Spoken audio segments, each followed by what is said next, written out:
Today at Crazed Performance Repair, if you are new to my channel, be sure to check out the previous video related to this scenario. I will put the link up above. Otherwise, we are going to continue the process of this displacement on demand delete. We are going to be installing the camshaft today. There's going to be a little bit of explanation a little bit later, but we are starting with the timing cover off. So let's go ahead and get started on this video, figure out what it takes to get a camshaft installed without having to remove the oil pan. I did this one without removing the oil pan, and yet I replaced the timing chain damper. I will explain everything related with that in just a little bit.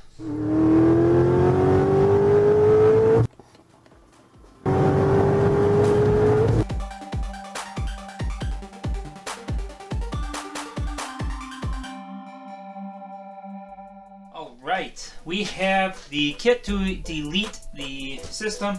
Now I went through Texas Speed. I will link some Amazon links below, but you can also go through Texas Speed to get a kit. I went through them specifically because I deal with them on a few scenarios and occasions. Let's see what's in here. So I have this guy here. These are those lifter supports. Now this bolt is supposed to be torqued to yield. This is the cam bolt. So you have to replace that. Balancer bolt, so you always got to replace that. That's also torque to yield. So this is a LS7 lifter. This is what you want to put in there. Here's the timing chain dampener. I have the other one removed in hopes that I can get this in there and replace it without having to pull the pan and the pump. There is, I'll explain that in a minute. Now here is the non-displacement. Ow! Smacked myself in the knee with it. Camshaft, which means that the lobes are equal all the way around. Comes with some gaskets for the timing cover and water pump, of course. You have to have those. And it also comes with head bolts, because you got to replace the head bolts. They are also torque to yield. And then we have the head gaskets themselves. Alright, so I'm putting a new dampener on here. I am cheating a little bit. I have the bolt loose for the sump. I have the pump torn apart just so I can tip this a little bit. And I have something holding it as far forward as I can. So I got a little bit of stress on things. But I should be able to get these bolts in here and get this thing tightened down to be safe and secure without having to pull the oil pan. That's the main goal here. I do not want to pull that oil pan. I could have gone without replacing the tensioner and left the old one on. It was in good shape, or the dampener. But this style is a lot more reliable. It doesn't fail. So I'd rather have this one on there. That way, 2 weeks down the road, if the other one were to fail, the customer doesn't come back complaining, hey, you broke my damn truck. I got to cover things under warranty, and thus I can't let it go with that on there because I don't trust it. Okay, now finding top dead center. I'm going to be watching for a mark on the timing gear, which is going to be really difficult with everything in the way here. But I'm going to manage to do it. Actually, you know what? I might be able to use my camera to do that. I bet you I can. I'm going to go get my little camera. So if you've ever wondered why in the world do I have this giant TV here, it's because of this thing. So you can see I have this guy right here. It's a little camera. There you guys are. Okay, so what I'm going to do is I'm going to watch for the dot on the timing gear. There, you see the dot there? That means I'm coming close to top dead center. So now, that dot, I can see it right down here. So now what I need to do is I need to take and use my scratch awl and just put a little mark on the actual gear itself so that I know where top dead center is, so I can get it to show past this dampener here. And that way I can know when I can line it up. Okay, so here is the cam. Now, when I first put this in, I'm going to need the bolt out of here. There's the old bolt, actually. And that's just so I can clear everything because I don't have much room to work with here. So when I put this in, now I'll put a link in the description for this. But this is Lucas Assembly Lube. I love this stuff, it works really good. Some people scream that's not enough, but it's only not going to be lubed for all of 6 seconds. So this is going to be more than enough to adequately lube the thing. It's a roller motor. It's not like it's a flat tappet anymore. This isn't 1960s anymore. So it's a real thin film that I have on there. Not a whole lot. But I only did a little bit, if you didn't notice. The reason for that is because right here.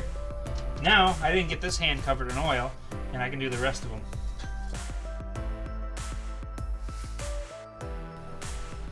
Yeah, and when you guide this thing in there, you want to be real cautious not to scratch or scuff any of the bearings on the way going in.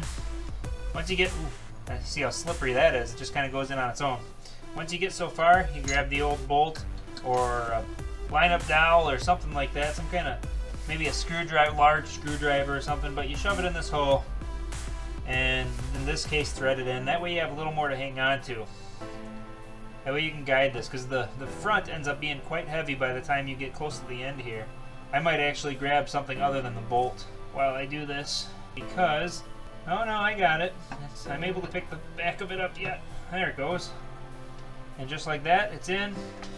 Alright, so I have this thing so that I have the timing mark up, and I have the pump forward as far as I can. So there's a bolt for the sump pipe that is a little bit loose. I just loosened it enough so it would kind of move but not come out, because I don't want the O-ring to come out and cause a problem. Basically what I'm doing is a shortcut for the oil pan. I do not want to have to remove the oil pan. So I have this thing pried forward just enough, and I had to be super cautious. If you attempt this, I recommend you do not. I recommend you take the oil pan off.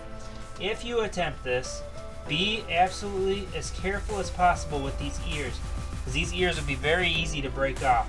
If you can, pry in an area that has more strength, like between the block and the body of the pump, where there is an edge or something. Otherwise, please just don't try this. I mean, just take the oil pan off. I'm just doing it for a shortcut. It's what I do. I kind of know the limits of metal, etc., so I can get it done. But I have the timing mark up. There's a dot there. I have the damper here ready to go. I'm going to reuse the old bolts because of the shortcut I'm taking, but usually these dampers come with new bolts. They are not a torque yield, so I'm not worried about it.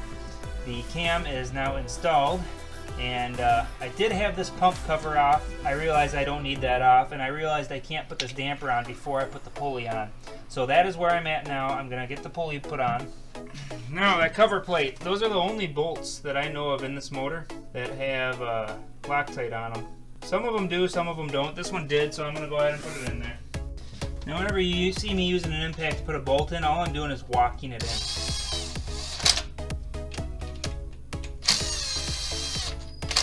I'm not actually tightening it down with that. Well, usually.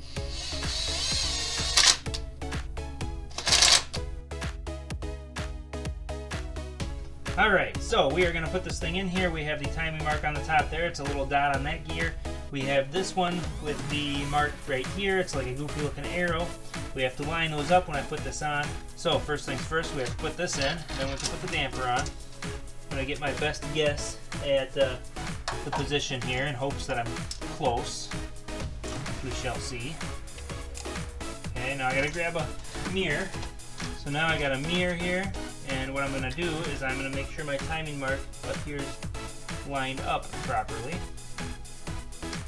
It looks like it's lined up perfect. So I will pull this up, try and get it into place. There it goes. Now I will put this in here. And once I have this in here, I got to verify that timing. That is critical. So you can see I'm rotating it. That's to try and get it lined up properly so I can imagine the right thing. Now you can see the dot there, so I'm going to follow that straight up.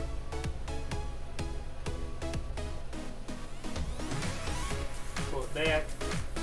And you can see the dot and the arrow. I'm getting dyslexic here, so there's the arrow pointing directly at the dot. So it's absolutely perfect, dead nuts on the money. So being we are dead nuts on the money, now I get to try and weasel this damn damper in there. We'll see how well this works. I'm not so sure about this, but I am going to try it. There it is, it's weaseled in. Alright, for those of you critics out there, I am tightening this with a wrench instead of a torque wrench because I cannot get the torque wrench in there. Keep in mind that I have to warranty this if it fails. I have confidence in my hand torquing of these bolts. Thus, I am going to go ahead and hand torque these bolts to what I think is the appropriate torque based off of feel. Feel free to leave a negative comment below if you really feel obligated to, but I am well aware of the situation. Alright, so you can see I pulled my pry away from the pump. I gotta get it back into place. I am throwing some bolts in. I'm gonna go ahead and continue assembling this project. Now, these bolts here are what takes this bracket off. For those of you who don't know, there's also a bolt in the back that goes to the power steering pump onto the side of the block. That also has to be removed to remove this bracket. The timing cover, we will go over that when we go and put it back together. You will see basically the opposite of how it comes apart, since I was not able to show that, since I lost that footage as well. I lost a lot of footage between switching from warranty camera to this camera and learning this camera's software. So it's super unfortunate, but it is what it is, and we will go ahead and get this video rocking and rolling and get back to what I do have footage of. So right now I'm tightening that bolt for that sump, and I'm going by feel. Again, if there's a problem, I'm going to have to warranty this thing. So that is another reason I would not recommend doing it this way, but it is a shortcut, and I feel comfortable enough with it that I'm willing to let it go.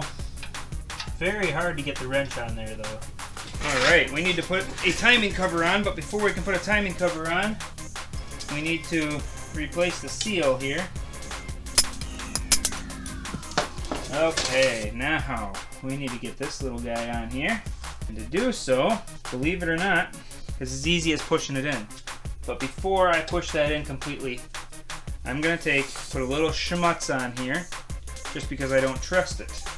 Some may see this as overkill, some may see it as necessary. I feel it doesn't hurt, so why not? As long as you have enough time for it to dry a little bit before you fire the vehicle up. I don't see it being any form of a problem whatsoever. All it could do is help.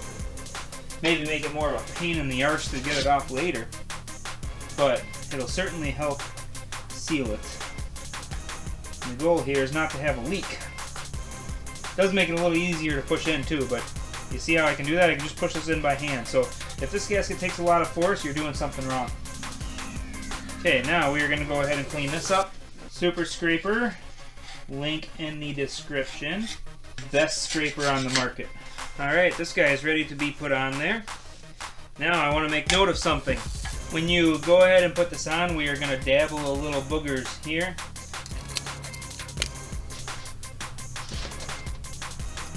Aha! Forgot where I put the bolts. Okay, so with this cover, putting the bolts in first is actually a good idea. It works very well doing it that way. Now this gasket does have two different ways it can go on. Keep that in mind. One side has this goofy little bubble out. Now I've already cleaned the groove down by the block where the pan and the block meet. So I'm going to go ahead and continue on by putting a little RTV right underneath the gasket in the corner on both ends. And then with that little dab of RTV in the underneath, I'm going to smear it on the top here as well. And that makes sure that that corner stays sealed. And because I'm using an old oil pan gasket, I'm going to bring it a little bit down on the bottom as well, just to be certain that it's going to seal. Because man, I would hate to have a leak after doing this.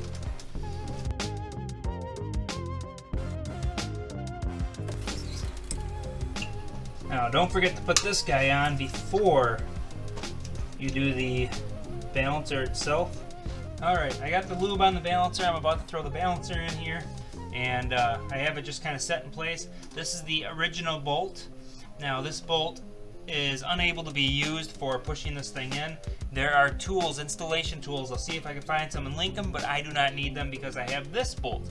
Now this bolt is from a LS7 build that I did. I wanted to get the guy an ARP main bolt, and so I ended up keeping this one because LS7s have a longer snout. So I can use this one to install these pulleys on the standard style. So I'm going to go ahead, throw this in here, start threading it in, use it to start pressing this on, and then I will have to take it off again, put some spacers underneath it, and then do it again to thread it in some more.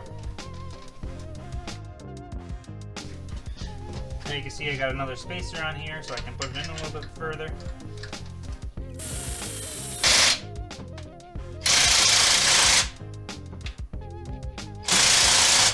Oh no, Oh no, I think the thread's rolled.